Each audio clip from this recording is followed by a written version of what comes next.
home of the three-piece combos, Pugilism Company. This is Reed, BBS. Blackbird Sugar, Bachelor's in Boxing Studies.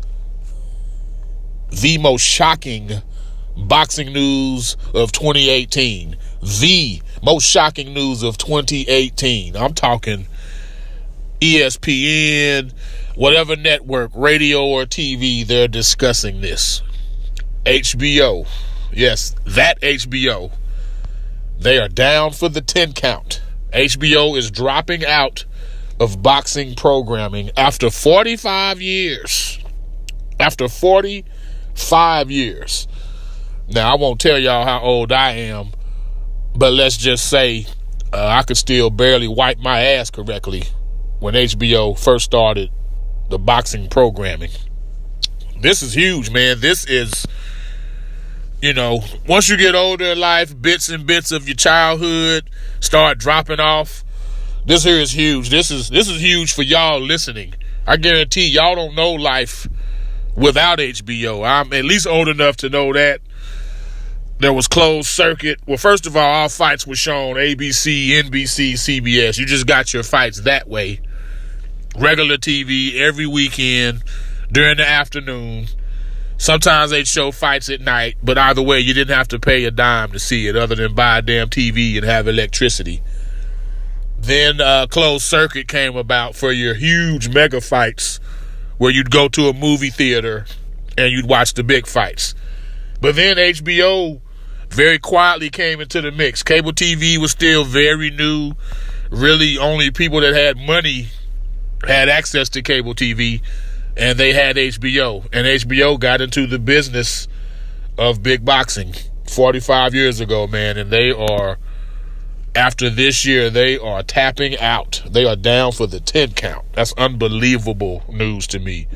Most shocking boxing news of this year, bar none. I don't care what happens the rest of this year. Nothing will be bigger or more shocking than that to me. The bottom line is HBO underestimated Al Heyman and PBC from day one, and it ultimately cost them. But we'll get to that later. I want to reflect on HBO because this is some bittersweet shit to me, man. It really is. Personally, the first fight I remember watching on HBO was a doubleheader. It was Larry Holmes versus Mike Weaver, and it was Roberto Duran moving up to welterweight to fight Carlos Palomino. Holmes and Weaver was for Holmes' WBC title. Holmes stopped Weaver, and a few fights later, Weaver would go on to win the WBA title, and of course would never want to unify with Holmes because Holmes had already stopped him. Duran Palomino was a former welterweight champion, so it was a litmus test for Duran, who was moving up from lightweight 135. He bypassed 140 altogether, went straight to 47, and his target was Sugar Ray Leonard. But first he beat Carlos Palomino convincingly, and then went on to fight Ray Leonard twice. Won the first one, lost the second one in the famous No Mas fight. Anyway, no other network fucks with HBO's history, not over the last 45 years. In terms of quality of fights, like no one does. They had slugfests like Arturo Gatti versus Mickey Ward, that trilogy. They had Marvin Hagler versus Tommy Hearns, arguably the greatest fight of all times. The Marco Antonio Barrera versus Eric Morales trilogy. All that was on HBO. Sugar Ray Leonard's upset of Marvin Hagler. Buster Douglas's even bigger upset of Mike Tyson. All on HBO. The absolute prime and best versions of Roy Jones Jr., of Floyd Mayweather Jr., of Oscar De La Hoya, of Shane Mosley, of Manny Pacquiao, and countless others. The very best versions of these men that we ever saw. That when you go to YouTube and you look up these dudes, their best performances, the most prime and best versions of these dudes we ever saw was them on HBO. The American debut of Prince Nassim Hamed, one of my personal favorites just from a flash and entertainment standpoint, was on HBO. It goes deeper than that, man. Like, I would pay attention to the commentary. I grew to love most of the commentators. Some of the quirks and quotes that I'll miss. So right before the ring walks, Jim Lampley would always say, "Tale of the tape." And woo, man, right then and there, I'm sitting in front of the TV. That's when the goosebumps would start and the butterflies. When he said "tale of the tape," you knew it was time, because them fighters were about to walk to the ring, and that fight you had been anticipating for so long was about to go down. I miss Big George Foreman's lunacy. My man, he's a preacher, and I mean, I guess he don't drink or drug, but you would swear he was drunk doing TV broadcasts some of the time. Here's some of his famous quotes that stick with me. "Sometimes sweat falls pitifully. Other times it just falls. Not much is a lot for De La Hoya. Not much is a lot." Like, who the fuck says that shit? Who the fuck says that shit? And then out of nowhere, he was like, "Hey, no one's pound for pound until they beat James Page." Now, James Page was a credible fighter of his era and a former WBA welterweight champion, if I'm not mistaken. But he was never mentioned in a pound for pound sense or a pound for pound aspect before or after George Foreman mentioned him in a pound for pound sense. Now I get it. Foreman's a Houston dude. So was Page. Maybe he was throwing him a bone. But yeah, George Foreman's off the wall shit was, it made it. He was like the drunk uncle. He was the drunk uncle. I won't miss Larry Merchant's bitter old man shtick. You could just tell he really didn't care for inner city black fighters and dudes who might have an entourage. He would cut dudes off mid-interview. It was just, they trying to shout out their sponsors and whatnot. He wasn't having it. I don't miss Larry Merchant, and he hadn't been on the broadcast for like 5 years anyway, so that's neither here nor there. Roy Jones when he was commentating, his crutch word was "however." He said it all the time. He'd be, "Oh, well, this guy did this and this and this. However, he's going to do that. And above all else, man, that HBO theme song. Dun, dun, dun, dun, dun, dun, dun, dun, dun, dun, dun, dun, dun, dun, dun. Y'all know it. Y'all know the theme song. They've switched it up, slowed it up, sped it up, put violin music and all kind of shit to it. But the theme song itself is timeless, man. Timeless. The memorable interviews. Roy Jones's 60-40 interview. 60-40, I kicked your ass. I kicked your ass for 60-40. Larry Holmes' famous interview after he lost to Michael Spinks for the second time.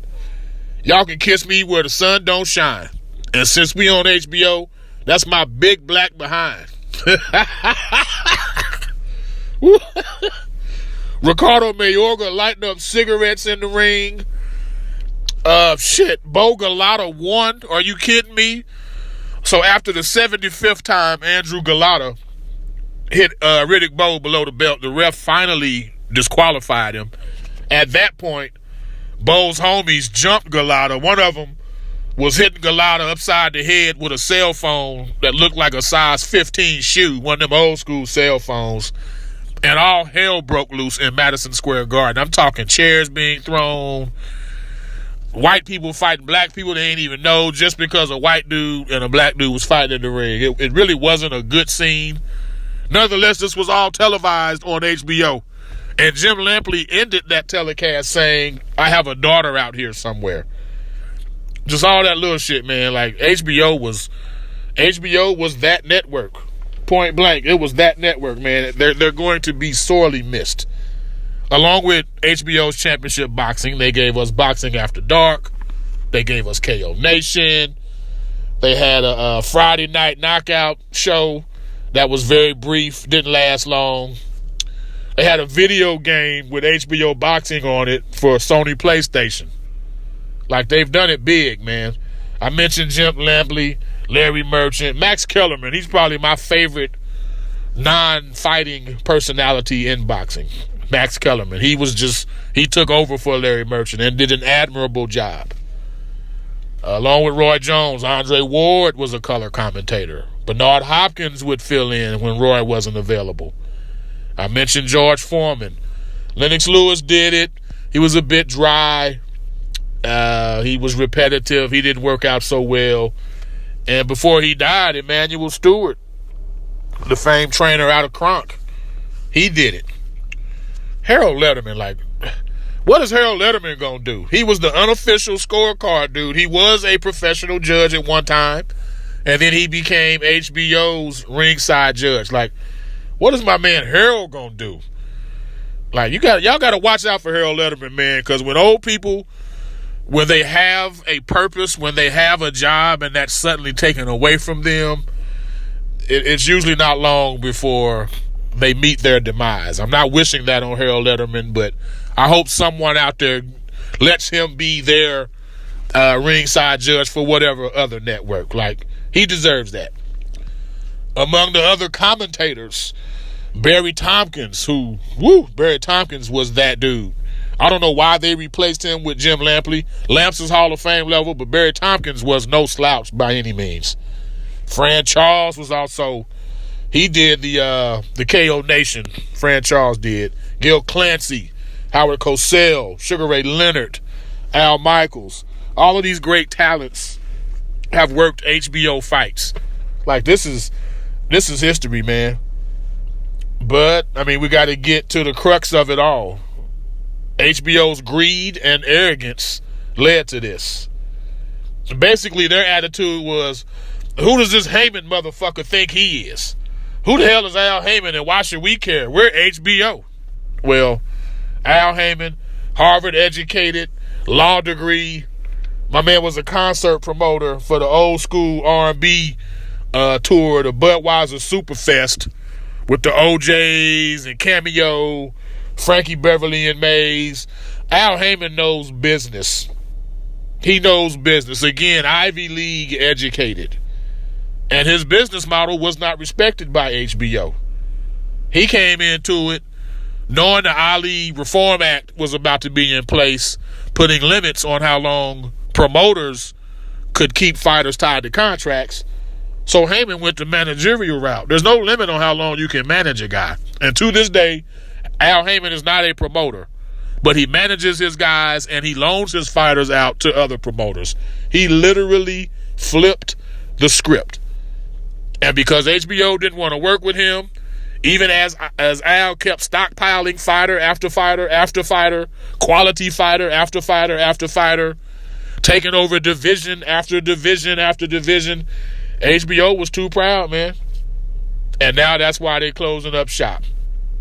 That's why they're closing up shop.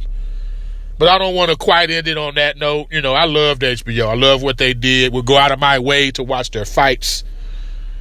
And they would occasionally, they worked with Don King to make the Lennox Lewis-Mike Tyson fight. They worked together for that, even though Tyson was on Showtime at that point. They still made it happen. They worked with Heyman for the Floyd Mayweather-Manny Pacquiao fight. By that point, Floyd was on Showtime. Well, HBO bit down. The fight was held on Showtime, but they worked it out. It was a co-promotion. But they just weren't keen on being bed buddies with Heyman, and that's why they aren't doing what they're doing now. These recent streaming app services damn sure ain't helping either. DAZN, ESPN Plus. Even though HBO has shown some of their old movies on HBO Go, I think it's called, they didn't have the foresight, nor were they creative enough to offer fights that way, which could have been streamed just like DAZN and ESPN. But all in all, man, you take the good with the bad. In 45 years, HBO did way more good than bad. So with that, man, we got to pour out a little liquor for the dead homies or dead networks, as the case may be. It's so hard to say goodbye to yesterday. From the home of the three-piece combos, Pugilism Company. This is Reed, BBS. BBS. Blackbird Sugar, Bachelor's in Boxing Studies. And when all is said and done, there's nothing left to say or do.